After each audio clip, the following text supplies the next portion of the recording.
Hi, everybody. I'm a real doctor. Dr. Man. Dr. Manriquez, if you're not into the whole brevity thing.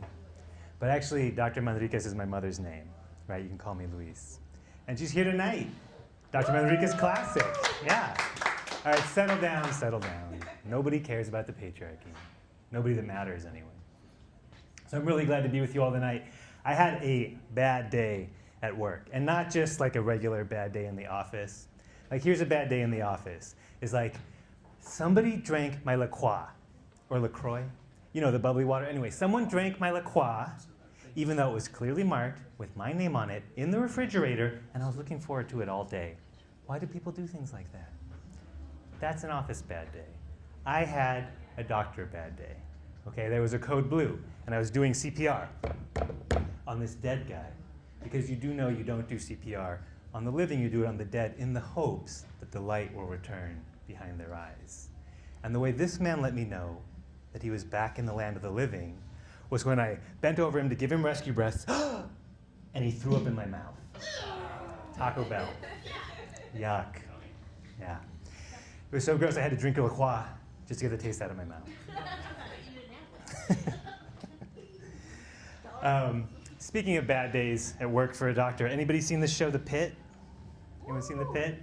So, for those of you who don't know, it's a brutal show, but I love it. And for those of you who don't know, The Pit is this new medical drama on HBO starring Noah Wyle as Dr. Robbie.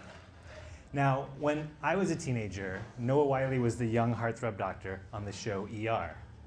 But it's been a few years, right? It's actually been 16 years since I went to medical school. 16 years is a lot of time. It's a lot of time developmentally.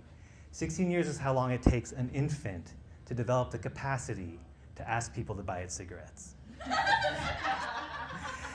But, you know, Dr. Robbie still got it. You know, he still looks good, even though in The Pit he's a grizzled old veteran. You know, doctors love him. Who doesn't want to pretend to be Noah Wyle? Right, I was talking to one of my doctor friends. I wanted to talk about the show. I was excited about it. But he has young kids at home, and he is struggling. So he wanted to talk about what was going on with him, but I wanted to talk about television, so I interrupted him. So he was telling me, he was like, God, it took me 3 hours to put her to bed this last night. And after 3 hours, she's finally asleep, and I started to get these dark thoughts. What? Oh, Noah Wyle? Oh yeah, I'd go down on him in a heartbeat. Oh, if only he could save me from my beautiful wife and children. Right, that's how much doctors love Noah Wyle. And it makes sense, right? On the show, he even wears Carhartts to work. I do that, right? Art imitates life. Hollywood gets Noah Wyle as Dr. Robbie, but Spokane gets Dr. Manriquez. That's right, his non-union Mexican equivalent. And Idaho gets, I don't know, Dr. Potato Head or something. You know, they do such a good job on this show of making doctors look cool and smooth. Right, there's this one patient, he comes in, and he's got a nail in his chest, and he's angry, he's screaming. He's like, I hate this place. I'm going to destroy you on Yelp. When I get done with you, no one will ever be in this emergency department. And Dr. Robbie just leans in close and says, from your lips to God's ears. Right? So smooth. Not like that in real life. You know what a group of doctors is called in real life? No, so we've got a gaggle of geese, you know, a pack of wolves, my personal, murder of crows. Could you imagine a murder of doctors? My personal favorite, an embarrassment of pandas. But a group of doctors is called a nerd. No. Right? And it's plural and singular, like moose. So, you know, not as cool in real life, but I do want to tell you something I heard, actually. I actually heard someone say that doctors were playing God. You ever heard this before? Doctors playing God? It's crazy, right? I need you to understand one thing. Doctors don't play God, okay? We have devoted our entire lives. We have taken an oath to protecting you from God. That's right, because God has a plan for you, and it ends in murder. Doctors are like Jedi, you know, trying to protect all you adorable little Ewoks from the big bad emperor. But we can't save everyone. We can't. Even the world's most powerful man, Donald J. Trump. Yeah, thank you for not making it political, right? It's just the truth that he's the world's most powerful man. And you know what else is true? Someday soon, the good Lord will see fit to turn out the light behind Donnie's eyes. And we won't be able to save him. And I just think that's neat. But, thank you. So, I wanted to tell you about a real patient. I want to tell you about my favorite patient, actually. So she came to see me because she has diabetes. She was having low blood sugars. And I came into the room, and I saw this older, slim woman. And she had kind of a regal air about her, you know. And you could tell that she was very beautiful when she was younger. In fact, she still was, just, you know, with more wrinkles and these giant glasses.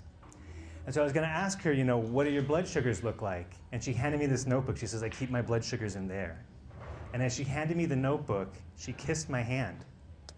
And she gave me a wink.